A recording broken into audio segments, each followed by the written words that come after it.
Bem-vindos à segunda parte da Comissão Executiva. Hoje falamos de empreendedorismo, de sucessos e fracassos. Contamos com Rui Lamartine, bastonário da Ordem dos Economistas, e também com o engenheiro José Basilio Simões, da ISA.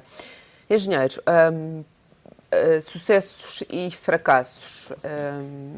É importante ter fracassos para ter sucessos? Eu diria que não é importante ter fracassos para ter sucessos, mas faz parte, sim. Temos que estar preparados para isso. Portanto, e temos que ter a capacidade de adaptação e a resiliência para sabermos adaptar aquilo que são as nossas ideias, os nossos modelos de negócio, os nossos segmentos de mercado, para procurar esse sucesso, não é? Portanto, temos que ser capazes de aprender, de perceber o mercado, portanto, perceber porque é que falhamos e encontrar forma alternativa de continuar, não é? Portanto, eu diria que se falharmos de uma forma inteligente, estamos a aprender portanto, ficamos em melhores condições para ter sucesso à frente. Portanto, no fundo é isso. Acho que é preciso estar sempre com muita atenção e a ter esse feedback do mercado para que, se falharmos, percebemos porquê e sejamos capazes da próxima vez acertar.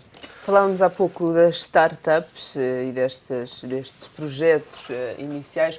Muitos deles, muitos se formam todos os anos, mas nem todos vingam. Porquê? Vingam por isso mesmo, não é? Porque nós podemos ter uma ideia que nos parece muito interessante, mas o que é importante verdadeiramente não é ter a ideia, é ter o cliente, não é? E ter os clientes. Não é?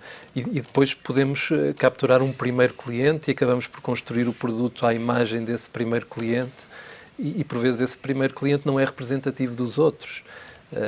E, portanto, no fundo, eu costumo, também dou umas aulas de empreendedorismo lá na Universidade de Coimbra e costumo dizer aos alunos o mais importante é fazer a validação do mercado rapidamente. É importante fazer essa validação? Fazer essa validação, sim. Portanto, falhe ou tenha com sucesso exatamente, ou com erros. E fazer essa validação rapidamente. Portanto, quanto mais depressa eu falhar, também menos dinheiro gastei a falhar, não é? E, portanto, e mais depressa posso ajustar aquilo que é a minha proposta de valor, não é? Nós, voltando um bocadinho à história da ISA, a nossa ideia de fazer sistemas de telemetria e de controle remoto, nós ao princípio queríamos apresentar esses sistemas de uma forma aberta, que pudessem ser utilizados em qualquer que fosse o nicho de mercado, qualquer que fosse a aplicação, seja da qualidade do ar ou das águas, ou na domótica, ou enfim, de várias áreas possíveis. E tentámos ali durante alguns anos e não conseguimos. Depois, quando resolvemos, vamos fazer uma aplicação concreta, porque essa oportunidade surgiu, aí já conseguimos desenvolver. Portanto, e já conseguimos ter ali algum sucesso. Ou seja, não foi um sucesso desde o início? Não foi um sucesso desde o início, não. E nós vemos noutros mercados empresas com soluções transversais, portanto, com equipamentos de aquisição de dados e de controle remoto que depois outras empresas utilizam e aplicam nas mais diversas utilizações. E o que nós sentimos é que não fomos capazes de fazer isso. Porque o mercado é pequeno, porque não é fácil tornarmos-nos conhecidos globalmente. Portanto, acaba por ser mais fácil encontrar uma aplicação concreta, um nicho de mercado onde nós respondemos de A a Z, portanto, e resolvemos verdadeiramente uma necessidade do cliente final. E acaba por ser mais fácil depois tornarmos especialistas nesse segmento de mercado específico e ter sucesso nesse segmento de mercado. E depois fizemos isso já em diversos segmentos de mercado.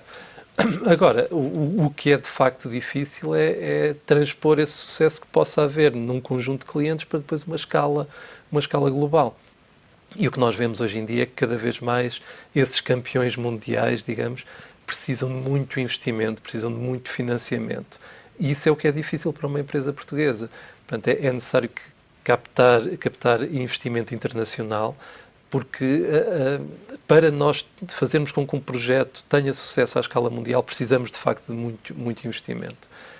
E temos que conseguir atrair esses parceiros estratégicos, esse capital internacional, para depois conseguir crescer e termos projetos da dimensão de um Facebook ou de um Google. Eu já não falo nesses, não é? Mas numa escala inferior. temos imensos projetos de grande sucesso a nível mundial, que não são esses habituais. Mas esses são exceção também. Esses são exceção, não é? Mas precisamos sempre que os projetos ganhem uma escala mundial e, portanto, que consigam atrair o investimento internacional. E isso é que não tem sido fácil em Portugal. Nós contamos por os dedos de uma mão, se calhar, as empresas portuguesas que conseguiram captar investimento internacional. Essa era uma das coisas que temos que ver como é que podemos ajudar as empresas portuguesas a fazer isso. Eu pertenço também a uma comunidade de Business Angels em Portugal, e uma das iniciativas que nós estamos a tentar desenvolver é criar um fundo para a diáspora portuguesa. Ou seja, criar um fundo de co-investimento em que o Estado português pudesse co-investir a par com portugueses de sucesso que estão lá fora, noutros países, portanto, que foram para fora, tornaram-se empresários lá fora, tiveram sucesso e que pudessem agora investir em empresas nacionais que queiram ir para os Estados Unidos ou para o Canadá ou para a China, enfim, para o Médio Oriente, para a Alemanha. Portanto, pudessem investir de uma forma que fosse alavancada também com fundos portugueses em empresas nacionais que quisessem ir para esses mercados. Portanto, aí beneficiávamos não só do capital, mas fundamentalmente da experiência que esses empresários portugueses, portanto, conhecem o mercado de destino, conhecem também o mercado nacional, gostam de investir em Portugal e de ajudar Portugal, portanto, esse sentimento existe nos nossos imigrantes, portanto, esse sentimento existe. Portanto, isso seria uma forma de ajudar naquilo que mais precisamos, que é na comercialização dos nossos produtos lá fora. Rui Martinho, de facto, o investimento é um problema das empresas portuguesas e é difícil de encontrá-lo aqui dentro, não é? O financiamento. O financiamento. Sim, financiamento, por vezes, quando estávamos a falar desta questão da partilha, quando há empreendedorismo, também é necessário haver, digamos, quase que subjacente a esta questão de partilhar. Partilhar experiências, partilhar ideias, partilhar os caminhos que seguiram, partilhar as razões dos fracassos. E uma das maiores dificuldades que eu, sobretudo no passado, as primeiras startups tiveram em Portugal foi um pouco a questão do financiamento. Por vezes havia uma ideia efetivamente inovadora, havia a capacidade de trabalho e de montar a empresa com muito poucos capitais. E depois havia fundos, sempre houve fundos europeus, fundos que, digamos assim, são destinados e canalizados para este tipo de atividades. Mas era preciso outro tipo de financiamento.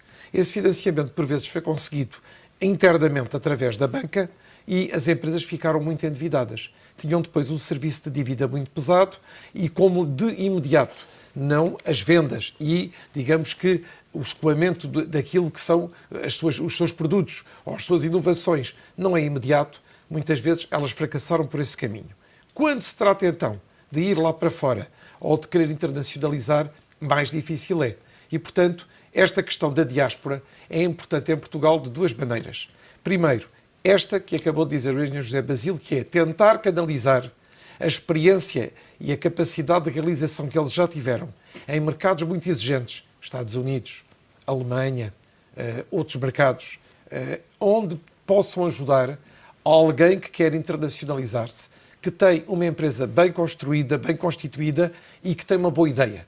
E, portanto, a diáspora aí pode até introduzir duplamente nesses mercados, quer ajudando no financiamento e na canalização desse financiamento, quer nas entradas, naquele network que é preciso ter nos meios, nos mercados. Por outro lado, a diáspora também é importante, tirando esta questão do empreendedorismo, para a tentarmos captar como investidor direto em Portugal. Quando falamos de que nós precisamos aqui de investimento direto estrangeiro, neste estrangeiro eu penso que devemos sempre pensar e incluir a diáspora.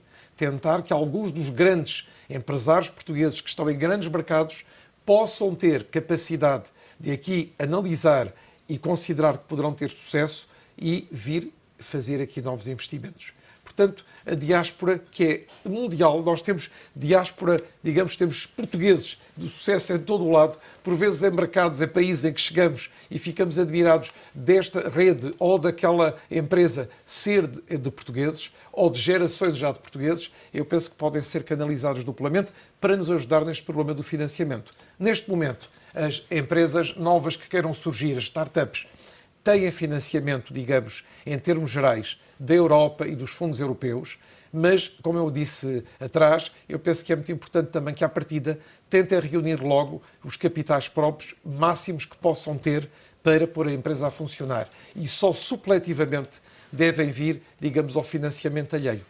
Nós aqui há cerca de um mês, a Ordem dos Economistas, com a Gulbenkian, realizou uma conferência sobre empreendedorismo e inovação, em que o José Basílio brilhantemente esteve também a expor o seu caso, a questão da ISA e o seu ponto de vista sobre o empreendedorismo, e vimos que, efetivamente, a questão do financiamento é muito importante, porque há empresas que, por exemplo, conseguiram fazer o seu percurso aqui de startup, passar já à empresa, digamos, madura, sem praticamente ter financiamento alheio. E, portanto, conseguiram isso através de uma belíssima gestão entre os capitais próprios que tinham, as receitas que iam tendo e, digamos, subsidiariamente, alguns desses fundos europeus. Mas este é o caminho ideal. Quando não é possível, vai-se a financiamento alheio. Primeiro interno, portanto, para aqui para o mercado, mas depois o mais importante é a questão da internacionalização. E aí, se captarmos ao contrário, se captarmos do estrangeiro, da parte externa, financiamento, venha da diáspora ou de outros interessados nessas startups, isso seria o ideal. José Basílio, temos, há pouco falava do início da ISA, que nem sempre foi do sucesso imediato. É importante também que estas empresas percebam que é necessário uma insistência, não é? Mesmo quando as coisas não correm com grande sucesso de início, é preciso ter perseverança para conseguir esse sucesso. Sem dúvida, isso. A resiliência é o mais importante, não é? Portanto, temos de persistir, não é? Temos de perceber o que é que não está a funcionar bem, como é que podemos corrigir para ter esse sucesso, portanto, encontrar quais são os nichos de mercado onde o nosso produto pode funcionar, que adaptações ao produto é que podemos ter que fazer para ele funcionar. Até porque muitas vezes ter uma boa ideia não chega, não é? É preciso ter algumas noções de como gerir uma empresa, de como levá-la para o mercado. Sim.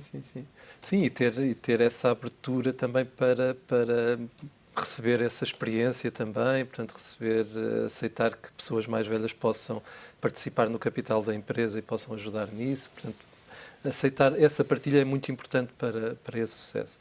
Mas temos que estar sempre com, portanto, mente aberta para podermos alterar o nosso percurso, alterar o nosso mercado, portanto, encontrar... No vosso caso, quais foram as dificuldades que encontraram, as maiores dificuldades que encontraram inicialmente? Inicialmente foi encontrar um mercado que nos permitisse crescer, portanto, e poder pagar aquilo que é o desenvolvimento e o esforço de ID no desenvolvimento dos produtos.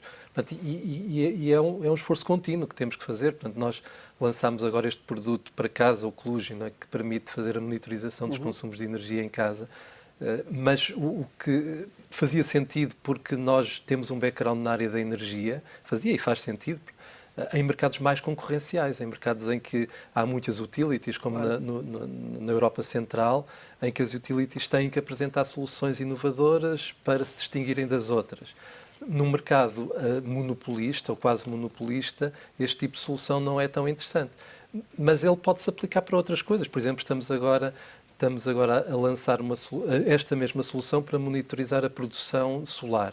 Portanto, temos muitas renováveis em Portugal, temos muita microgeração e solar térmico. As pessoas fizeram esse tipo de investimento e não sabem se estão a tirar o partido desse investimento. Portanto, não sabem se o seu sistema de microgeração está a produzir aqueles 300 ou 400 euros por mês que deveria produzir para amortizar o investimento. Portanto, uma solução que nós temos para monitorizar o consumo também serve para monitorizar a produção. Portanto, estamos agora a lançar esse tipo de oferta porque tem uma proposta de valor que se entende muito bem, que as pessoas percebem. Se tiver um problema qualquer, porque cresceu uma árvore e tapou-me ali parte do painel, ou porque disparou um disjuntor e já não estou a produzir, se eu não estiver a controlar isso em tempo real, só no final do mês é que vou perceber que perdi ali 300 ou 400 euros. E posso monitorizar isso em permanência e imediatamente corrigir se tiver esta possibilidade de fazer isto remotamente.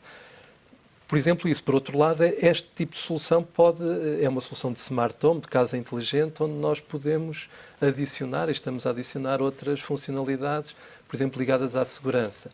Nós temos mais facilidade em pagar um determinado FII mensal para a segurança, portanto, estamos mais preocupados e predispostos a perceber que é um valor que se justifica pagar porque estamos seguros ou porque podemos ver o que é que se está a passar em nossa casa, mais uma vez, do que coisa para...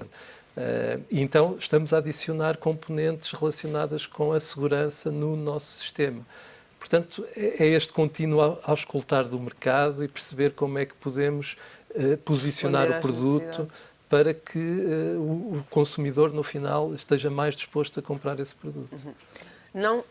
Não estando neste momento numa fase idêntica àquela em que a ISA nasceu há 24 anos atrás, mas se hoje em dia há mais facilidades e mais acompanhamento por um lado, também há um mercado mais competitivo por outro.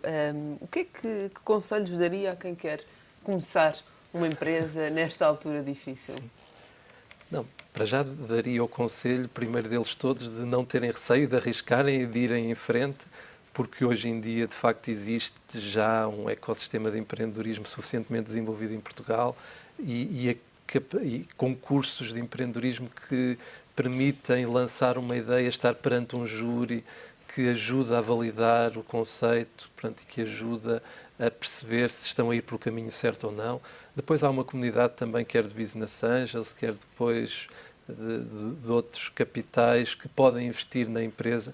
Portanto, se conseguirem reunir uma equipa boa, portanto, e aí esse era o primeiro conselho, portanto, a equipa é muito importante, portanto, a equipa de gestão. Depois, se conseguirem trazer alguns cabelos brancos também, portanto, pessoas com alguma experiência para estarem perto deles e, portanto, para os ajudar a validar o mercado, portanto, é possível encontrar financiamento. Portanto, eu diria que ter uma boa ideia, conseguir conquistar os primeiros clientes é fundamental.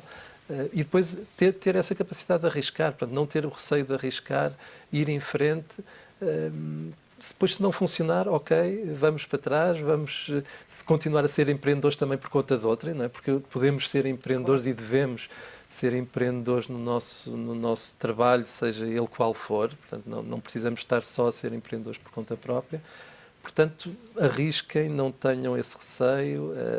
Se tiverem uma boa equipa, um bom projeto, se conseguirem provar que há clientes que se interessam por aquela proposta de valor que foi construída, portanto, não vão faltar a forma de financiar o seu negócio. E não desistir, principalmente não desistir, que eu acho que mesmo quando se falha. É fulcral.